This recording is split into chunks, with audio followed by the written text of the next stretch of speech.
It's very sad. I mean, it's incredibly sad. I felt like crying this morning, you know, when I heard about it. The sadness could be seen in the streets as crowds watched a Madison landmark burn.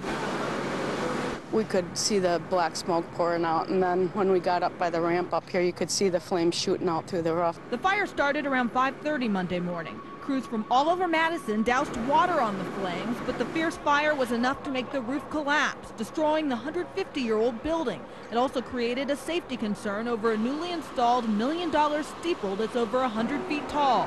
Where the actual metal part begins, from that portion up, we were concerned about the structural integrity. Contractors were called in to bring it down, but late this afternoon it was decided that the steeple is stable enough to stay.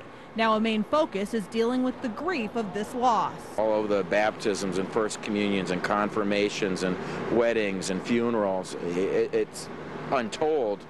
Numbers of folks throughout the history of Madison have literally have memories in that building. And while the building may be crumbling down, St. Raphael's Monsignor is finding strength in his faith. You know, I keep looking at that cross on top of the steeple in the sunlight, and you know, our faith is based not around buildings, it's based on one who rose, and so the theme of Easter is light comes out of darkness, and so faith gets us through. Natalie Swaby, NBC 15 News.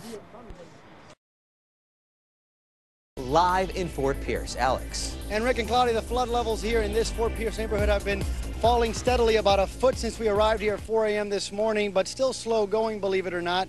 And we actually had a chance to go through this neighborhood earlier this morning, take a look at what we found. In the wake of Tropical Storm Fay, movement in and around this Fort Pierce neighborhood near 25th Street and Bell Avenue was virtually non-existent. Just walking up the street makes you feel like if you're trudging through the Amazon jungle, and I can only imagine the desperation of people that only have cars to get out of their driveways, and they can't do so because of obviously how deep the water really is. In some parts, the water went up almost 3 feet high. And for the Kreiser family, there was no saving the first floor of their almost 30-year-old home. Well, the insurance adjuster won't come because he said, I will not walk where there's contaminated water. We're walking in it every day. The water is filled with bacteria, not to mention possible snakes and perhaps even alligators that have spilled into the neighborhood from nearby flooded canals and creeks. It smells like a fish house. It's hard to look at it because he said all the walls have to be ripped out, the cabinets have to be ripped out. I don't know. We aren't going to be able to live in this house. But the loss of property is only compounded by an inability to move around. For the folks here and in nearby communities, heavy floods mean not being able to do things many of us take for granted. Look around. It's 2 days now and nobody can get out of their house. So there's people that can't get diapers, stuff like that. And we're just waiting for the water to go down, you know? There's nothing we really can do at this point. The last time floods like this ravaged Fort Pierce was back in 1985. Residents here thought it would never happen again. But even with the devastation, they're determined to clean up. I'll be fine. I'll be fine because we're surviving. This is our home. We're not leaving. And right here, if you could see, this is where the actual flood level line, you could see there, it was at that level earlier this morning. It is dropping steadily, but we're being told that there's going to be more rain headed this way in about an hour. And again, until the ponds and the creeks around this neighborhood start receding, this water is not going to go anywhere. So hopefully these people will get some relief in the next couple of days. Live in Fort Pierce, I'm Alex Akeda. Now back to you guys. Well, good morning, Ashley. Good morning, Rick. Right now, it does not appear as though any of the deputies were hurt. But let me go ahead and step out of the way so you can see some of the investigation going on at this hour. We're told, though, that one of the suspects who was injured, he is now clinging to life after being shot in the head by a deputy. Authorities say it all unfolded at the Circle K convenience store. You take a look at this tree, completely shredded, just shredded of its needles. There are scenes like this today. Randall, this is actually a shard of wood, which is jammed into the turf here, stuck into the turf. It's everywhere. Okay, these are bricks, piles of bricks that have been, that were once part of a home which was standing, a brick home, just ravaged. And if you look off into the distance this morning, here's the morning light. Here's what it's revealing, Randall. Can you take a look at that? Wow. I'm standing here at the edge of Lake Okeechobee, or what used to be the edge of Lake Okeechobee. You can see it's been replaced now by acres of grass, which is why some people here in the Glades wonder if this is really the right time to start talking about easing up on the water restrictions. Well, Rick, firefighters here in Martin County remain on guard this noontime, and you can see why. Remnants of this brush fire continue to burn, bright embers, puffs of smoke, and residents on alert. News 12's Chuck Weber and photojournalist Dave Walker are the first TV crew to get a look, and they take us to the big lake. A ride by airboat, a tromp across muck. Boots Boyer has plenty to show us. This is prehistoric pottery. You can see it's got kind of a brim on it there. It's a conch shell made into a tool. Finds like these are turning up on the shores of Lake Okeechobee since the water started plummeting toward record low levels. Arrowheads, spearheads, the spearheads for spearing alligators. And we can thank Boyer.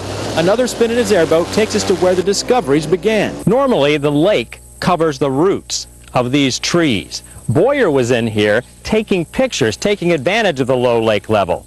Imagine his surprise when he came across this. It's a motor with a flywheel. Surrounding it, the wooden frame of an old catfishing boat. I mean, the Indians were the first people, but after the Indians, you had the catfishing industry. And then after that, you had the farming. And Boyer and archaeologists are finding evidence of each period. From 100 plus years ago, 2 stacks of a steamship, possibly strewn across the lake by a hurricane. You got copper nails, so a piece of a sailing vessel, likely 150 years old. This is the safest spot for it right now because that's why it's been here for so long. It's preserved in the water.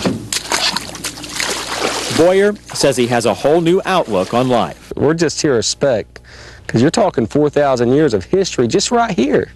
And it makes me appreciate every breath I take. On the south end of Lake Okeechobee, Chuck Weber, WPEC News 12. Stars and stripes. We restore vintage aircraft. It takes on a whole new meaning. It's really a fantastic experience. The experience, a 60-year-old fighter plane. The education across America. Well, there are no substitutions. This is an actual World War II airplane, and today we're going to use this little camera to take you on board. It's part of the mission of History Flights. That's a beautiful morning, isn't it? The nonprofit flies the 50 states to raise money and awareness. If you look out the right side of the camera, they're going to make a right turn and descend down along the beach, okay? The funds help to locate the 78,000 servicemen still missing in action from the Second World War. It's kind of like time travel, really, because you're able to interact with the families of the people that are still missing, and they're still looking for them today. We're going to turn upside down or come right side up. Today, we got a first-hand look at the rolls and the turns and the loops. Wow. After the adventure, the founder hopes everyone is on board. Alrighty, we're going to do a loop now. With a small glimpse and a contribution towards history. You're connecting a living part of America and a part of America's World War II history, so it is a remarkable experience. The experience is in town this weekend. Yeah, we pulled about 2.5, 3 Gs there, so we roughly tripled your body weight. For folks young and old. In Lantana, Lindsay Cohen, CBS 12 News. We're throwing cow chips, and it's become quite a festival here. Maybe just for seeing the throwing of the chips, man. A cow chip is, well, it's manure. Crap? That's dry. We used to call them pies. The remainders of what a cow has eaten at the end of a day that they decide to poop out and just falls into a big pile, and they dry them so we can throw them. Follow a cow around. You come in, you pick 2 chips. This one looks nice. Pretty good weight.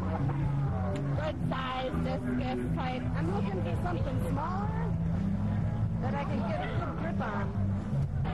Everybody gets 2 throws. Well, I'm going to go overhand, so, my girlfriend suggested to jump and a leap. I want to do the leap because I think that will give me a little bit extra, height. Sometimes they hit the stands, and that's pretty funny, too, when the people watching get hit. I'm going to duck behind this guy. We like to live dangerously. You're throwing a piece of manure, okay? It's just hokey. It's a lot of good family, wholesome fun. Something you can't get at a lot of festivals. A lot of interesting aerodynamics on those cow pies. It's a great event. I mean, people love it. It's just caught on. I mean, it's just a rural community. It's unique. Where else can you throw a cow chip? You can't do that in New York City.